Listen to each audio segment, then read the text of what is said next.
Hello, welcome to another episode of Legally Yours, where we have unfiltered courtroom conversations. This is a space which we have created for those who often feel lost in the legal world. We have been there too, and we are still a work in progress. And today we are discussing all about the registry race and the procedural maze. साधारण भाषा में बोला जाए तो हम आज मुंशी भैया के काम का डिस्कशन करने वाला है, एकदम सही समझे हैं आप. But just to mention this guys, जो मुंशी भैया का काम होता है ना, it is very tough.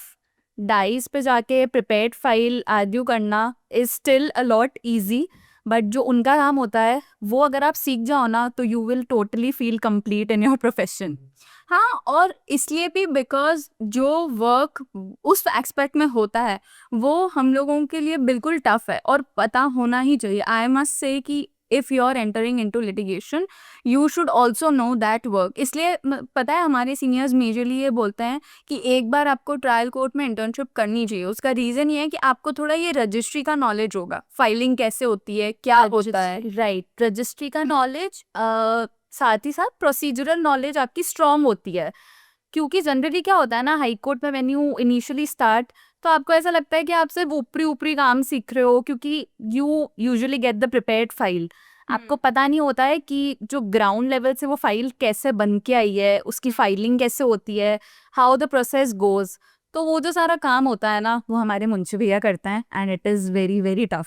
And to mention that इसीलिए शायद ऐसा बोला जाता है कि जो रजिस्ट्री है, जो रजिस्ट्री डिपार्टमेंट है, it is the backbone of litigation. क्योंकि जहाँ तक आपका नॉलेज है ना लॉ में, वो डाइस पे काम आता है, पर उससे पहले वो फाइल आपके पास या जज के पास तक पहुँचती कैसी है ये सिर्फ एक रजिस्ट्री डिपार्टमेंट में ही पता करा जा सकता है. एंड दैट्स वाई मुंशी भैया के साथ जाके एक बार आपको ये चेक करना ही चाहिए कि how is the filing work done, the ground knowledge of it.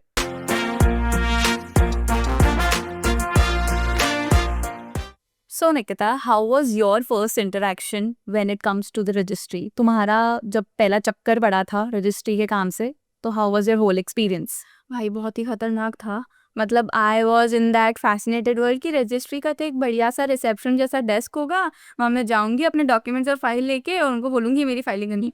My god, it was a nightmare. और मैं वहाँ गई, वहाँ फाइलों की ऐसी बंडल ही बंडल लगे हुए, गड्डियाँ ही गड्डियाँ लगी हुई, और वो उसको बता रहे वो फाइलिंग करती क्या, उसका application. And I was like it's a nightmare. My God, what I imagine and what the reality is बहुत ही अलग है. I know right. उस टाइम पे वो पूरा सिनेरियो देख के ऐसा लगा होगा कि यार हम कौन से ही अलग साइड ऑफ द प्रोफेशन में आ गए हैं. क्योंकि हाई कोर्ट में तो we generally appear on the dais और हम लोग के कोर्ट अपियरेंसेस रहता है, बट रजिस्ट्री ऑफिसेज विजिट करना is a totally different side of the profession. और प्लीज, मूवीज में जिस हिसाब से रजिस्ट्री का ऑफिस बताया जाता है उसका 1% भी ऑन ग्राउंड रियलिटी नहीं होता है, बिल्कुल भी नहीं होता है. Totally agree with you. Yeah and it is important also कि आप रजिस्ट्री ऑफिस जाओ तो ही आपको पता चलेगा ना कि वो होता कैसे है असल में. And honestly, law school didn't just tell us that navigating court isn't just about law, it's about the whole ecosystem of it to understand. And आधा पजल तो आपका वहीं सॉल्व हो जाता है जब आप रजिस्ट्री का काम देख लो या उनको समझ लो. Even I would agree that procedural law is not an automatic thing. You have to be on the ground.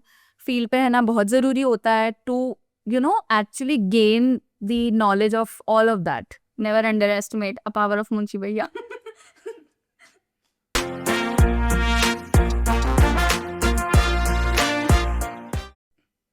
Guys basically एक हायरार्की चलती है रजिस्ट्री में. मतलब मैं आपको बताऊं, मैं जब इनिशियल डेज ऑफ कोर्ट में आई थी तो मतलब मैं ऐसे ही जान रही थी कि कैसे फाइलिंग होती है, मतलब हम ये सब कैसे कर सकते हैं. बिकॉज कोर्ट में जो कोर्ट स्टाफ होता है उनकी भी काफ़ी ऐसे भीड़ रहती है.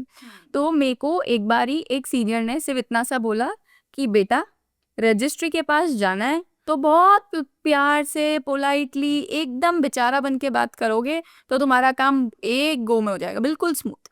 पर अगर आपने उनसे थोड़ी टोन ऊंची कर ली या अच्छे से बात नहीं की या वहाँ जाके आपने कुछ ऐसे उल्टा बोला तो they can be a worst nightmare. फिर वो आपको हर छोटी चीज़ के लिए भगाएंगे. और वो बैंक्स में नहीं होता है कि मतलब बैंक वाला स्टाफ अगर चिड़चिड़ा होता है तो फिर ये साइन नहीं करा, ये नंबर नहीं लिखा, ऐसा नहीं करा. तो वैसा सा सीन है. बहुत ही सिंपल सी चीज़ है guys. If you will be good with them, if you will be humble with them, उनका बस मूड मत खराब करो, क्योंकि तुम्हारा बनता हुआ काम भी है ना फिर बिगड़ जाएगा अगर रजिस्ट्री वालों का मूड खराब हो गया। I would also share one story जिस स्टोरी से ये चीज प्रूव हो रही है कि if you are good and humble with them they treat you very nicely. तो हुआ क्या था, मैं फर्स्ट टाइम डिफेक्ट सेक्शन में गई थी, जहाँ पे मोस्टली जो भी फाइल्स लगती है ना, जो भी फाइलिंग का काम हो रहा है, तो अगर उसमें कोई डिफेक्ट आ जाता है तो वो उस सेक्शन में चली जाती है। I went there for the first time. मैं हमारे मुंशी भैया के साथ ही गई थी and he was very helpful with me. उन्होंने मेरे को बेसिक्स समझा दिए थे।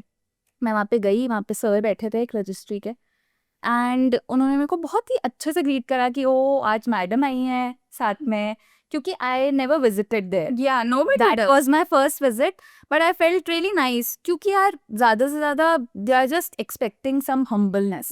क्योंकि आप ये रीज़न नहीं दे सकते कि यार कोर्ट कचहरी में इतना ज़्यादा काम होता है, we get tired, we also get exhausted. यार एग्जॉस्टेड तो वो हमसे ज़्यादा होता है, उनके पास ज़्यादा पाइल अप ऑफ वर्क होता है। तो the key is to be humble. And honestly she is very right, क्योंकि उसका ये भी रीज़न होता है कि हमें ऐसा लगता है ना कि हमारे पास बहुत ज़्यादा फाइल्स हैं, यार हमें तो हमारी ही फाइल ध्यान रखनी पड़ती है। रजिस्ट्री स्टाफ को इतना सारा बैकग्राउंड में चीज़ें देखनी पड़ती है ना। एंड ये जब ये रजिस्ट्री में डिफेक्ट की बात बता रही है, मेरा एक बार कोई एनरोलमेंट नंबर को लेके इशू हो गया था, तो आई वेंट देयर अकेले। तो उन्होंने बोला ठीक है मैडम बाद में आना। एंड गाइज जब मैं अपने मुंशी भैया को लेके गई थी तो उनकी पहचान इतनी ज़्यादा थी कि मुझे लगा हाँ ये काम तो 5 मिनट में हो गया, क्योंकि उनको पता होता है कि किसके पास जाके बोलना, और हमें पता ही नहीं था क्योंकि हम कभी उनके साथ गए ही नहीं होते हैं। तो बहुत इंपॉर्टेंट एस्पेक्ट है ये कि आप उनसे जैसे रखोगे ना आपका काम वैसे ही होगा। Totally right. I would totally agree to this. Basically, guys, the thing is that you have to earn the trust of the registry. They can be your worst nightmare, and if you are being good, being humble with them, they can be your best shortcut, and they may end up making you learn more things. Yeah, very right. Or see, I would say learn to work with them, not around them. And guys registry department जाना है तो documents को double check कर लो, एक बार अपने मुंशी भैया से सारी चीज़ें चेक करवा लो, क्योंकि उनको पता होता है कि रजिस्ट्री डिपार्टमेंट किस चीज़ पे भेज सकता है किस पे नहीं, क्योंकि वो डेली बेसिस पे वहाँ आना जाना करते हैं और हमें नहीं पता होता है उतना। तो एक बार डबल चेक करके फिर ही डिपार्टमेंट में जाओ, बिकॉज देखो उनको भी परेशान करना छोटी छोटी चीज़ों के लिए is not good. Even they are frustrated at their job, so understand even them. Agreed. They are not the obstacles, but they are the actual guides. Yes.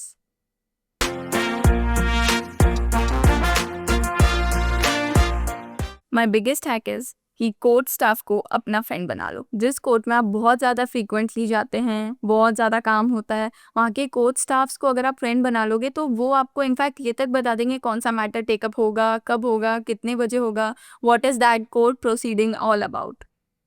Mine is to shadow a support staff for a day.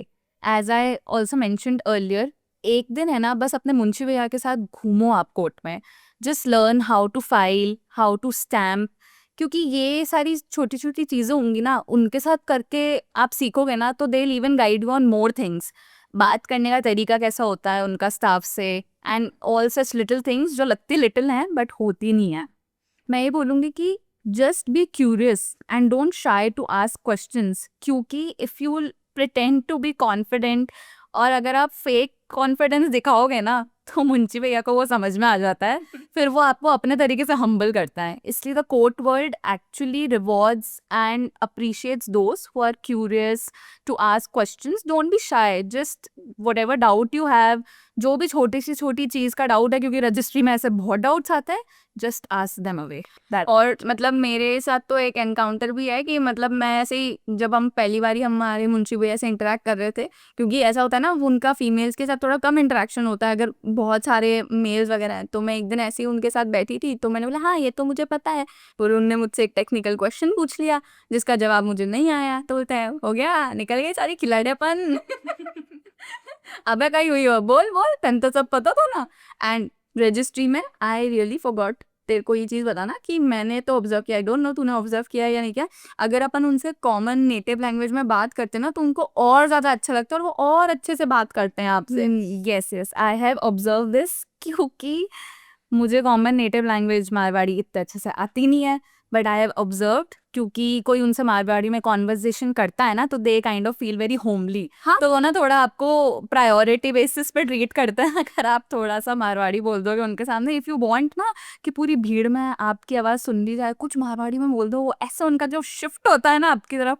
तो yes, it is one of the major things हाँ. जो मुझे भी सीखनी है क्योंकि मुझे मारवाड़ी नहीं आती है.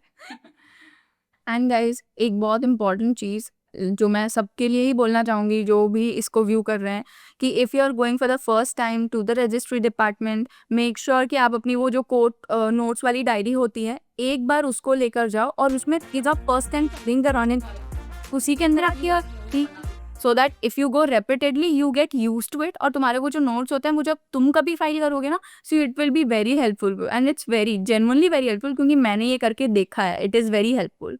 ऑल्सो गाइस, प्रोसीजरल मास्टरी जो होती है ना, it is not at all a rocket science. It is just a mix of humility, observation, and relationships. Learn the people, learn the process, and the law will flow much smoother.